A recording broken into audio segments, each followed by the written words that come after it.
iHeartRadio Broadway, driven by Mercedes-Benz. I didn't necessarily want to sign on to a big movie musical. I wanted to work with Will Ferrell.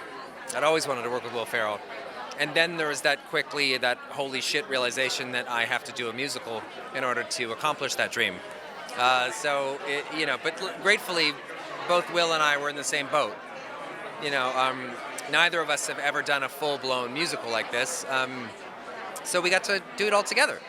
And Octavia as well. We all got to spend band camp together for many, many weeks in Boston and learning these moves and learning how to sing as best we can possibly sing. And I don't know, it's the time of my life. I loved it. Well, the cast, and also I just think it also shot in Boston. I'd never been to Boston before, and I was dying to go and spend the summer there. So I think it was just a mix of a lot of things. A Christmas Carol is one of my favorite stories of all time, and to have like a modern retelling of it and know that it will mean to someone what the book meant to me feels good. It feels like you're a part of history. Everything about it. Ryan, Will, Sean Anders, Pasek and Paul. Great, big, beautiful Hollywood Christmas movie. I mean, dream come true, right? Well, you don't really plan when these things are going to be released. And I think, like I just previously mentioned, we had talked about this 5 years ago. By the time we got it together and had it all, the songs written and this and that, but I don't know if it's a good thing or a bad thing, but it is the perfect time for this movie to come out. There's so much discord right now, and that's what we kind of examine in the movie is like, do we have the ability to kind of claw that back and be able to just kind of be kind to each other, even in small, simple ways. So I'm really happy that messaging is getting out there. Sean had sent me various drafts of the film, and so I've been reading it for a long time now, and every draft was better than the last, and they just were, it tells this timeless tale that I think speaks to all of us. If we could all speak to our past, present, and future and figure things out better, I think we would. Well, a couple things. One, Sean, the director, I know him, and John, the writer. Just they're lovely guys. This is like the third movie I've done with Will Ferrell, the second with Octavia Spencer, the third with Tracy Morgan down there. Excuse me. And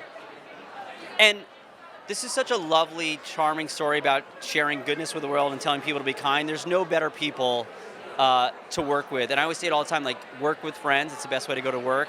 And it really is. These guys and girls are not only wildly funny, they're wildly talented, and their hearts are pure, and this is the greatest story for them to tell. Well, you get Will Ferrell in one hand, you get Ryan Reynolds in the other hand, and then you're like, this has to be something that you want to be a part of. But honestly, I was just very fortunate to be a part of this project.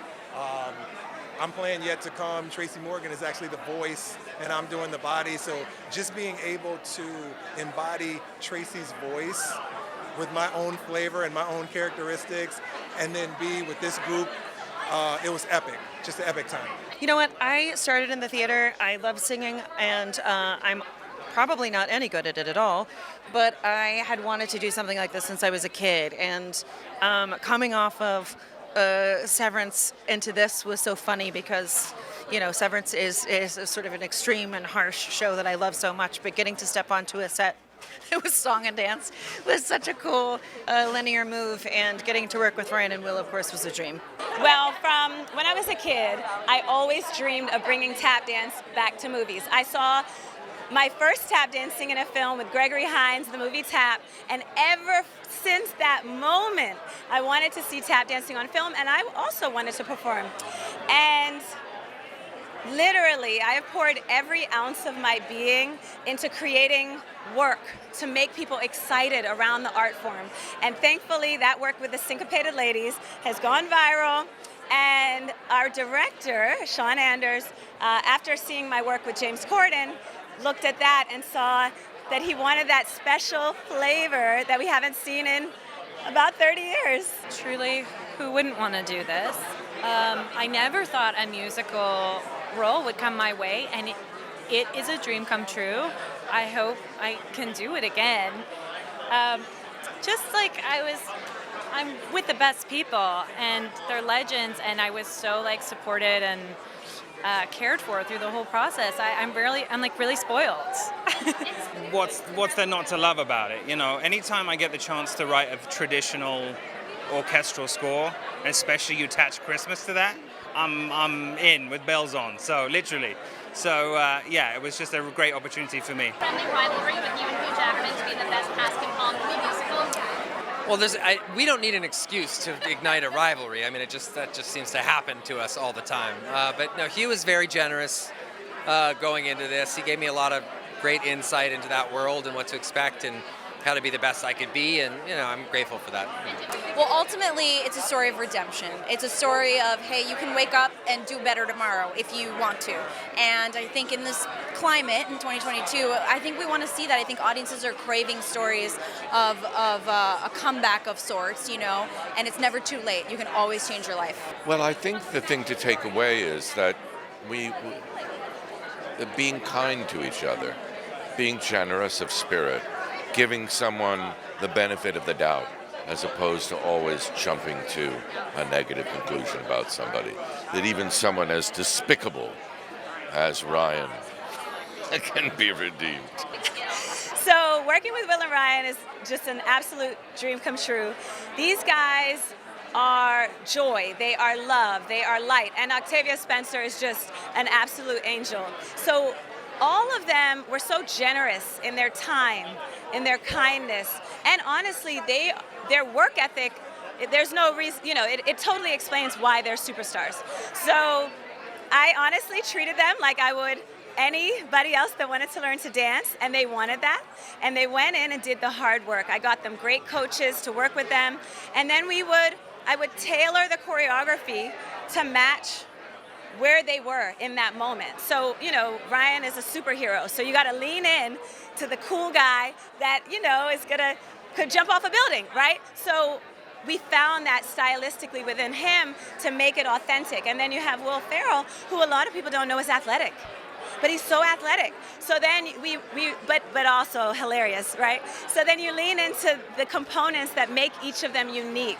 And that, to me, was the greatest journey. It was the 7 months of getting to know them and helping them honestly just express themselves in another language. Well, there's the great underlying message where how one bad decision can affect your life and the lives of those around you. It was important that the song melodies and themes were put into the score, but also we needed a specific spirited theme that I would come up with. So it was really great to have existing material and to come up with a really good hook that can bring everyone through the story and have an emotional attachment to the characters. Well, I kind of wonder if the message is in that song called "Do a Little Good," because I think I think perchance the most important word in that is little, because I think sometimes humans, myself especially, can get overwhelmed by the not good in the world, and you feel powerless.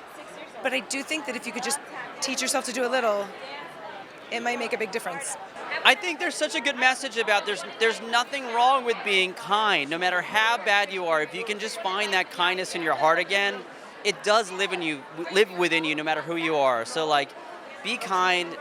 There's no reason to sort of punch everybody around you. Just be true to who you are, which is hopefully kind, lovely person. I think it's to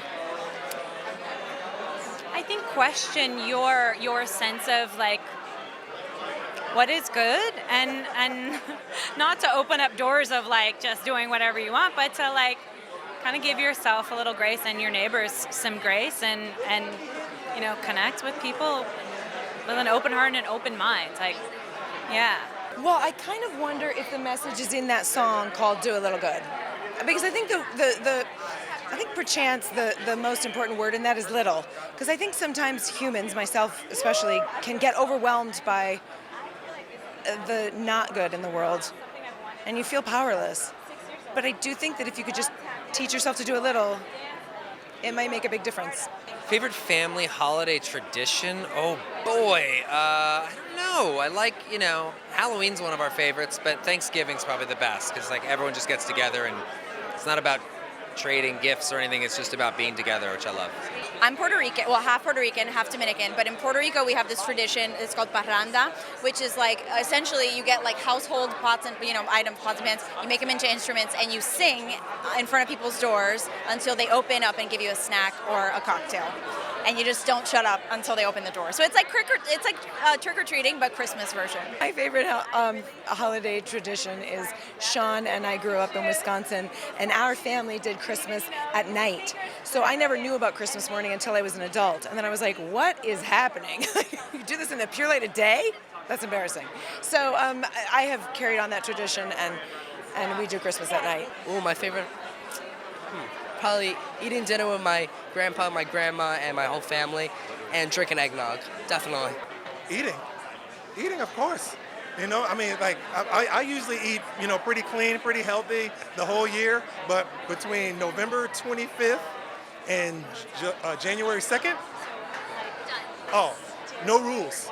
No, all hell breaks loose, and it's food and constant food and even more food. So that's my favorite tradition, because the family gets together and, we bond like that. So it's a great time. Favorite family holiday tradition?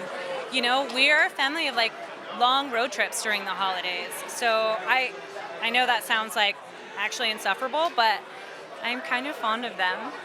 Yeah. I'm going to say putting up a tree October 1st. I'm from Kentucky. We have no shame. iHeartRadio Broadway, driven by Mercedes-Benz.